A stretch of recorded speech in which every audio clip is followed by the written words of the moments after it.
दोस्तों, जब भी कोई इंसान पैसा अर्न करना स्टार्ट करता है और उसको पहली सैलरी मिलती है तो उसके घर वाले, उसके पड़ोसी सब उसे यही एडवाइस देना शुरू करते हैं कि बेटा पैसे का सही ढंग से यूज करना, सेविंग करना, ताकि तुम जब 60 साल के हो जाओ तो रिटायरमेंट के टाइम तुम्हारे पास पैसे रहें, कंगाल ना रहो।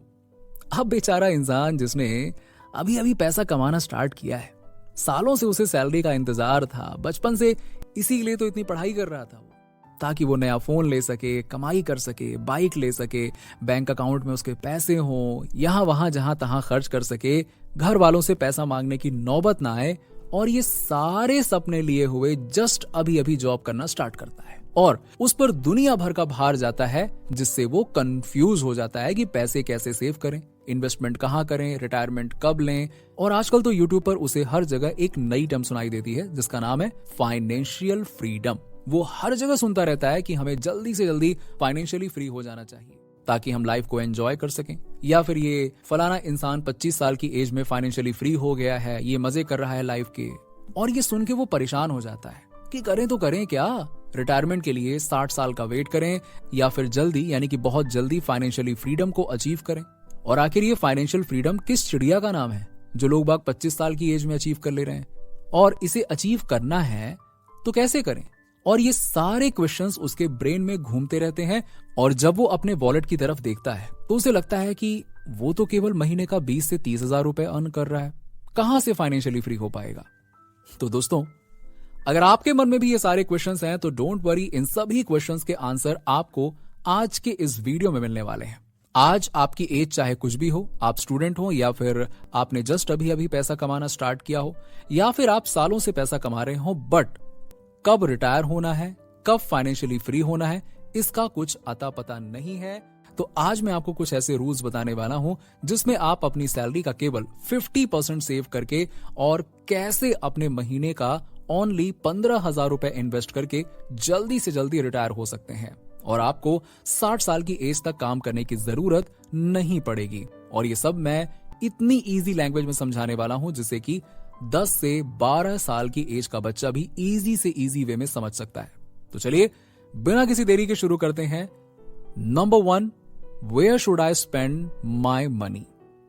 जब भी आप पैसा कमाना स्टार्ट करते हैं तो सबसे पहली चीज जो हर कोई करता है कि चलो अपनी सैलरी आई है तो कुछ खरीद लेते हैं यार। और सबसे पहले क्या खरीदा जाता है? आईफोन, नया लैपटॉप, नई बाइक, टेक्नोलॉजी, गैजेट, इन सब चीजों का बड़ा शौक रहता है ना। और कुछ लोग तो अपीयरेंस का भी शौक रखते हैं, तो उनका मन करता है खरीदा जाए। बट आप हमेशा अपनी सैलरी को अपनी इनकम की तरह देखते हो और सोचते हो कि इसे खरीदना है या फिर नहीं, या फिर पैसा सेव करूं या इन्वेस्ट करूं। वेल, जब भी आप ये चीजें खरीदने का सोचो तो आप पहले अपने आप से ये क्वेश्चन पूछो कि आप उस चीज को 2 टाइम्स परचेज कर सकते हो या फिर नहीं। अगर आप उस चीज को 2 टाइम्स कैश में नहीं परचेज कर सकते हो तो उसे मत खरीदो। अब आप सोच रहे होंगे यार ये क्या बात होती है, एक आईफोन 1 से 1.5 लाख रुपए का आता है, मैं एक खरीद लूं वही बड़ी बात है, और आप चाहते हो कि उसे 2 बार कैश में खरीद लिया जाए, ये कैसे पॉसिबल है?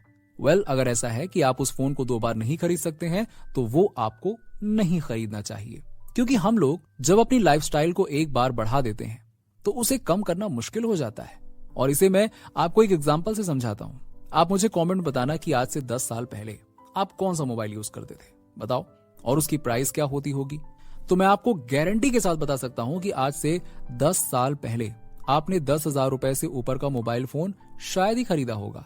अब मैं आपसे पूछूं कि आज 2023 में अगर आप एक नया मोबाइल फोन खरीदने जा रहे हो तो क्या होगा वो? आपका जवाब बिल्कुल उल्टा होगा। शायद 95% लोग आज के टाइम पर 10,000 से ऊपर का ही मोबाइल फोन खरीदेंगे। शायद ही आज के टाइम पर कोई ऐसा होगा जो 10,000 रुपए से नीचे का मोबाइल फोन खरीदेगा। तो ये पॉइंट ये है कि लाइफस्टाइल को अपग्रेड करना, ऊपर ले जाना आसान है, बट उसे वापस नीचे लाना बहुत मुश्किल है। तो मुद्दे की बात यह है कि आप जो भी चीज परचेज करना चाहते हैं, अगर आप उसे 2 टाइम्स परचेज नहीं कर सकते हैं तो इसकी जगह ऐसी चीजों को खरीदिए जो आपके बजट में हो, जिसे आप 2 बार खरीदना अफोर्ड कर सकते हो। Invest my money. अब यहाँ पर बहुत से लोगों के माइंड में ये क्वेश्चन आता है कि मुझे इन्वेस्टिंग नहीं आती है, तो मुझे अपना पैसा कहाँ इन्वेस्ट करना चाहिए?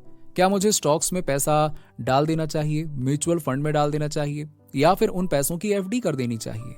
आप अगर स्टॉक मार्केट में पैसा इन्वेस्ट करना चाहते हैं तो सबसे पहले आपको यह देखना है कि स्टॉक मार्केट काम कैसे करता है। उसके लिए आपको आजकल YouTube पर बहुत सारी वीडियोस मिल जाएंगी या ब्लॉग्स में आप पढ़ सकते हो कि स्टॉक मार्केट कैसे काम करता है। बट अगर आपको स्टॉक मार्केट की नॉलेज नहीं है तो आपको अपना पैसा म्यूचुअल फंड या इंडेक्स फंड में इन्वेस्ट कर देना चाहिए। सिंपल है, क्योंकि यहां पे आपको कोई पर्टिकुलर स्टॉक की नॉलेज होना जरूरी नहीं है। जैसे कि आप इंडेक्स फंड में या फिर निफ्टी 50 में पैसा डालते हो तो वो आपको ऑन एन एवरेज 13% तक का रिटर्न इजीली दे सकता है और वहां आपको अपना टाइम भी नहीं देना पड़ेगा। अब इस 13% के रिटर्न के साथ हम फाइनेंशियली फ्री कैसे हो सकते हैं, इसके बारे में हम अगले पॉइंट में डिस्कस करेंगे। बट उससे पहले हमें यह जान लेना चाहिए कि लोग ये सोचते हैं कि क्या मैं पैसा लोन पर या उधार लेकर स्टॉक मार्केट में इन्वेस्ट कर दूं और जब उससे प्रॉफिट होगा तो अपना लोन चुका दूंगा। वेल, इसका आंसर है नहीं, नेवर। यस, आपको कभी भी पैसा उधार लेकर स्टॉक मार्केट या म्यूचुअल फंड में इन्वेस्ट नहीं करना चाहिए। अब ऐसा क्यों है? वेल, स्टॉक मार्केट एक वॉलेटाइल मार्केट है। कभी कभी ऐसा होता है कि आप जिस स्टॉक मार्केट में पैसा लगाओगे उसका प्राइस 2-3 सालों तक बढ़ेगा ही नहीं और हो सकता है कि कुछ खास प्रॉफिट ही ना हो। और हम लोगों के अंदर पेशेंस बहुत कम होता है क्योंकि हमें प्रॉफिट जल्दी से जल्दी चाहिए होता है। हम लोग सोचते हैं कि आज पैसा इन्वेस्ट किया और अगले 2 से 3 महीने में हमारा पैसा डबल ट्रिपल हो जाए तो आहा बड़ा मजा आ जाएगा। और जब बात एक्चुअल में देखी जाती है तो फिर हो जाता है हमें स्ट्रेस कि हमने तो पैसा लोन पर ले रखा है, उसकी EMI कैसे भरेंगे, और फिर हम पेशेंस नहीं रख पाएंगे और लॉस में अपना पैसा निकाल लेंगे।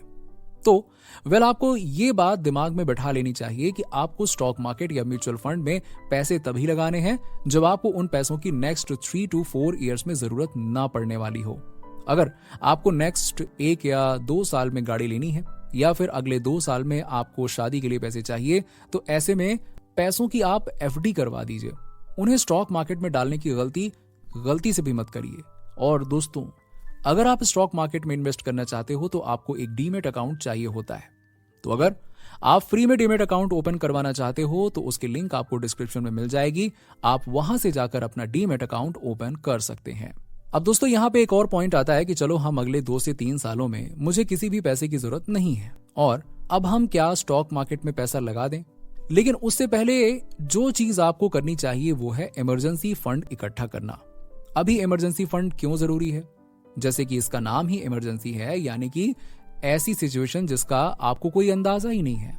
जैसे आप तो सोचकर बैठे थे कि मेरे पास 2 लाख रुपए हैं, बस अब इन्हें मैं इन्वेस्ट कर देता हूं। अब अचानक से आपकी जॉब चली गई या फिर कोई मेडिकल इमरजेंसी आ गई तो ऐसे टाइम पर आप क्या करोगे? आप ना चाहते हुए भी अपना इन्वेस्टमेंट किया हुआ पैसा आप निकालोगे। इसीलिए इन्वेस्टिंग से पहले आपको ये एनालाइज करना है कि आपका मंथली खर्चा क्या है, उसके अकॉर्डिंग 6 से 12 महीने तक का इमरजेंसी फंड आपके पास होना चाहिए ताकि ऐसी सिचुएशन में आपका इन्वेस्ट किया हुआ पैसा निकालना ना पड़े। अब दोस्तों, आगे की बात हम करेंगे इस वीडियो के नेक्स्ट पार्ट में, जो जल्द ही हमारे चैनल पर अपलोड होगा। तो उसे देखने के लिए हमारे चैनल को सब्सक्राइब जरूर करें और अगर आपको ये वीडियो पसंद आया हो तो वीडियो को लाइक और शेयर करके चैनल को सब्सक्राइब कर लीजिएगा। मिलते हैं आपसे नेक्स्ट वीडियो में।